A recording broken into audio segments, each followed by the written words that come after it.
Good morning dear student. हमारा आज का टॉपिक है meaning and features of training, यानी प्रशिक्षण का अर्थ क्या है और उसकी विशेषताएं क्या है। तो सबसे पहले हम जो है प्रशिक्षण यानी ट्रेनिंग का मीनिंग डिस्कस करेंगे। ट्रेनिंग एक्चुअल में जो है ये आपका स्टाफिंग का ही एक पार्ट है। जैसे मैं आपको पहले भी बता चुकी हूँ, स्टाफिंग के अंदर जो है आपका रिक्रूटमेंट यानी भर्ती और इसके साथ साथ सिलेक्शन और ट्रेनिंग, ये तीनों जो है स्टाफिंग के ही पार्ट है। स्टाफिंग जो कि मैनेजमेंट का बहुत ही इम्पोर्टेंट और थर्ड फंक्शन है। तो हम स्टार्ट करते हैं। ट्रेनिंग का मीनिंग क्या है? एक्चुअल में training is a process of increasing the skill and knowledge for a particular job. यानी जो ट्रेनिंग है वो एक स्पेशल किसी स्पेसिफिक टास्क को करने के लिए किसी व्यक्ति की नॉलेज यानी उसके ज्ञान और उसकी स्किल को इंक्रीज करने की एक प्रोसेस है। ट्रेनिंग जो है ये आपकी ऑन द जॉब भी हो सकती है, ऑफ द जॉब भी हो सकती है। यानी ट्रेनिंग किसी भी व्यक्ति को काम करते हुए भी आप जो है उसको उस काम को अच्छे तरीके से, बेटर तरीके से करना सिखा सकते हैं। और ऑफ द जॉब मतलब आप कुछ टाइम के लिए काम से ब्रेक लेकर और आप अलग से स्पेशली ट्रेनिंग भी आप ले सकते हैं।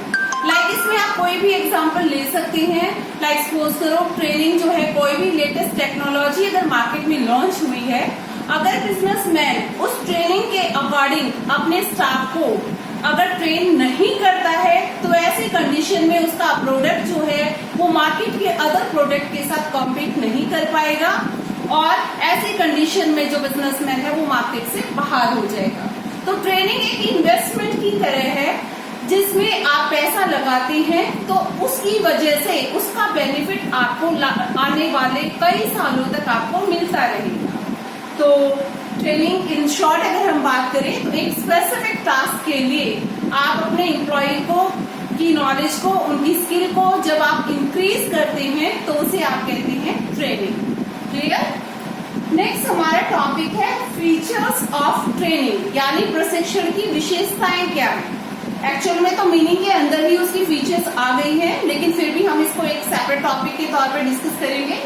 First one is expense on training is an investment not a wastage. कुछ व्यक्तियों का मानना है कि ट्रेनिंग के ऊपर जो भी पैसा खर्च किया जाता है वो एक वेस्टेज है। एक्चुअल में ऐसा नहीं है। आप जैसे कि हमें पता है हमारे जो है किसी हर बिजनेस के अंदर मैन, मटेरियल, मशीनरी जो है बहुत सारे फैक्टर्स ऑफ द प्रोडक्शन का यूज किया जाता है। अब इन सभी फैक्टर्स का कितना ऑप्टिमम यूटिलाइजेशन हो सकता है, कितना बेटर तरीके से यूटिलाइजेशन हो सकता है, ये सबसे ज्यादा जो है ह्यूमन बीइंग पर डिपेंड करता है। अगर इंसान जो है उन फैक्टर ऑफ द प्रोडक्शन का अगर अच्छे से यूज नहीं करता है तो इससे ऑर्गेनाइजेशन को काफी लॉस हो जाएगा और ऐसी कंडीशन में बिजनेस जो है वो लॉस में चला जाएगा। तो ह्यूमन बीइंग की जो मानव जो है उसकी स्किल को टाइम टू टाइम डेवलप करना, उसकी स्किल को इंक्रीज करना, उसकी नॉलेज को इंक्रीज करना एक बहुत ही जरूरी है। तो ये एक इन्वेस्टमेंट है। एक्चुअल में ट्रेनिंग पे जो भी अमाउंट आप खर्च करते हैं वो एक बिजनेसमैन के लिए इन्वेस्टमेंट है। अगर आपके जो एम्प्लॉय है जिनको आपने ट्रेन किया है, अगर वो लंबे समय तक उस नॉलेज और स्किल को सीख जाएंगे तो लंबे समय तक आपकी ऑर्गेनाइजेशन के लिए आपके रिसोर्सेज का बेटर यूटिलाइजेशन करते हुए वर्क करेंगे, जिससे ऑर्गेनाइजेशन को लंबे पीरियड तक उसका बेनिफिट मिलता रहेगा। तो हम इन द शॉर्ट हम कह सकते हैं कि ट्रेनिंग एक इन्वेस्टमेंट है, ये एक वेस्टेज नहीं है। सेकेंड जो फीचर है related to a special job.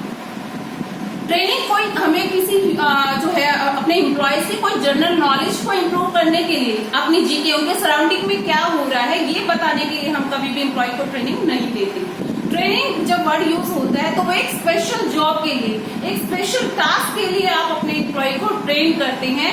तो ये जो आपकी जो ट्रेनिंग है इसका जो स्कोप है एक पर्टिकुलर जॉब तक लिमिटेड है।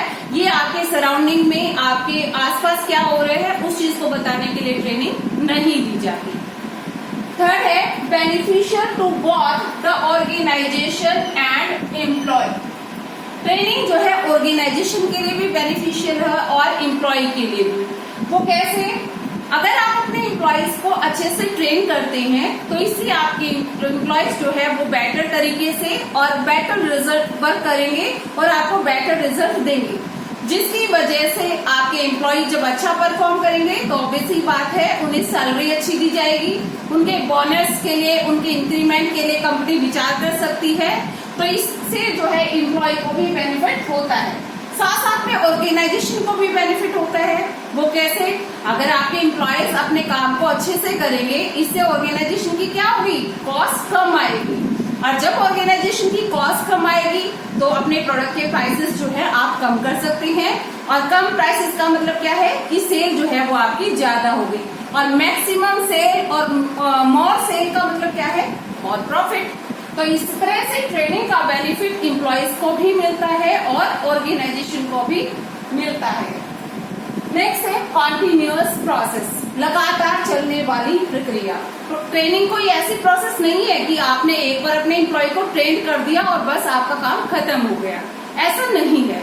इसकी वजह है कि आज के टाइम में डे बाय डे जो है टेक्नोलॉजी में लगातार चेंजेस आ रही हैं, और day by day latest machinery आ रही है, डे बाय डे जो है आपकी पुरानी जो टेक्नोलॉजी है उसको अपग्रेड किया जा रहा है। तो ऐसी कंडीशन में सिर्फ एक बार अगर आपने अपने एम्प्लॉय को ट्रेन कर दिया तो ऐसी आपका काम खत्म वहां पर नहीं होता है, बल्कि जब जब टेक्नोलॉजी में चेंज होगा, जब जब मार्केट के अंदर अपग्रेडाइजेशन होगा, आपको भी अपने एम्प्लॉय को ट्रेन करना होगा, अदरवाइज आप कंपटीशन को फेस नहीं कर पाएंगे। तो ट्रेनिंग क्या है? एक लगातार चलने वाली प्रक्रिया है। नेक्स्ट पॉइंट है training and development are different, यानी प्रशिक्षण और विकास दोनों जो है अलग अलग है। कुछ व्यक्तियों का मानना है कि जो ट्रेनिंग है और विकास यानी प्रशिक्षण और विकास जो है वो सेम ही है, जबकि ऐसा नहीं है। एक्चुअल में जो ट्रेनिंग की जो नीड है वो हमारे तीनों लेवल पर पड़ती है, या उसकी रिक्वायरमेंट जो है आपको तीनों लेवल पर पड़ती है, यानी चाहे आपका टॉप लेवल हो, चाहे आपका मिडिल लेवल हो, या फिर आपका लो लेवल हो। टॉप लेवल को अपने फाइनेंशियल मैनेजमेंट हो या प्रोडक्शन मैनेजमेंट हो, उसके लिए उन्हें ट्रेनिंग की जरूरत होती है। सिमिलरली जो आपका मिडिल लेवल है यानी मध्यम स्तर है जो, उसको भी आपके मैनेजमेंट के पांचों फंक्शन यानी planning, organising, staffing, directing, controlling, management के पांचों फंक्शंस को परफॉर्म करने के लिए उन्हें भी ट्रेनिंग की जरूरत होती है। सिमिलरली आपका जो लो लेवल है यानी जिसके अंदर आपकी सुपरवाइजर आती हैं, सुपरवाइजर को भी day by day daily routine के जो फंक्शन है एम्प्लॉय से वर्क करवाने के लिए भी उन्हें भी ट्रेनिंग की जरूरत होती है। लेकिन जो डेवलपमेंट है, एक्चुअल में डेवलपमेंट की जरूरत सिर्फ टॉप लेवल की मैनेजमेंट को होती है, मिडिल लेवल और लो लेवल की मैनेजमेंट को जो है डेवलपमेंट की जरूरत नहीं होती। तो मेन डिफरेंस ट्रेनिंग और डेवलपमेंट में यही है कि ट्रेनिंग की जो रिक्वायरमेंट है मैनेजमेंट के तीनों लेवल पर होती है, जबकि डेवलपमेंट जो है वो टॉप लेवल तक ही लिमिटेड है। नेक्स्ट है essentials to both new and old employees. कुछ पर्सन का मानना है कि जो ट्रेनिंग की जरूरत है वो सिर्फ नए एम्प्लॉयज, जब भी आप कोई नए एम्प्लॉयज ऑर्गेनाइजेशन के अंदर अपॉइंट करते हैं सिर्फ उनको ही ट्रेनिंग की जरूरत होती है, जबकि एक्चुअल में ऐसा नहीं है। ठीक है, नए एम्प्लॉय को जरूरत होती है, वो ऑर्गेनाइजेशन के लिए नए हैं, ऑर्गेनाइजेशन उनके लिए नहीं है, उन्हें ऑर्गेनाइजेशन के रूल रेगुलेशन वर्किंग के बारे में ट्रेन करने की जरूरत होती है। लेकिन इसके साथ साथ आपके ओल्ड एम्प्लॉयज जो हैं उनकी एफिशिएंसी को लगातार बनाए रखने के लिए उन्हें टेक्नोलॉजी के साथ साथ उनको भी जैसे जैसे टेक्नोलॉजी में अपग्रेड हो रहा है वैसे वैसे उनको भी ट्रेन करने की जरूरत पड़ती है। तो अगर आप चाहते हैं आपके जो ओल्ड एम्प्लॉयज जो हैं, अब जैसा कि हम पहले भी आपको बता चुके हैं कि बार बार एम्प्लॉयज को नए एम्प्लॉयज को अपॉइंट करना जो है ऑर्गेनाइजेशन के लिए एक बहुत ही एक्सपेंसिव प्रोसेस पड़ती है। तो ऐसी कंडीशन में आप हमेशा जैसे ही टेक्नोलॉजी अपग्रेड हुई आप न्यू एम्प्लॉय अपॉइंट करने के बारे में नहीं सोच सकते। तो ऐसी कंडीशन में आपको क्या करना होगा, अपने पुराने एम्प्लॉयज को ही नई टेक्नोलॉजी के लिए उनको ट्रेन करना होगा ताकि वो ऑर्गेनाइजेशन के अंदर अच्छे से वर्क कर सके। इसको हम एक एग्जाम्पल के तौर पर ले सकते हैं। लाइक सपोज करो जब हमारे जो है इंडिया में कंप्यूटराइजेशन हुआ था, सभी फील्ड में कंप्यूटर का यूज जो है बिल्कुल कंपलसरी कर दिया गया।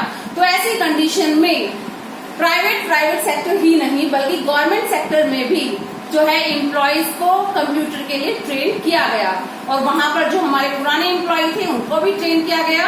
साथ साथ में नए एम्प्लॉयज को अपॉइंट करने के लिए भी पहले ये कंडीशन रख दी गई कि उनके पास कंप्यूटर का 1 ईयर का डिप्लोमा हो। तो इस तरह से हम कह सकते हैं कि जो ट्रेनिंग की रिक्वायरमेंट सिर्फ नए एम्प्लॉय को ही नहीं बल्कि और एम्प्लॉयज को भी ट्रेनिंग की जरूरत होती है। तो इसके साथ ही आपका ट्रेनिंग का मीनिंग और फीचर्स का टॉपिक कंप्लीट हो जाता है। Okay, have a nice day.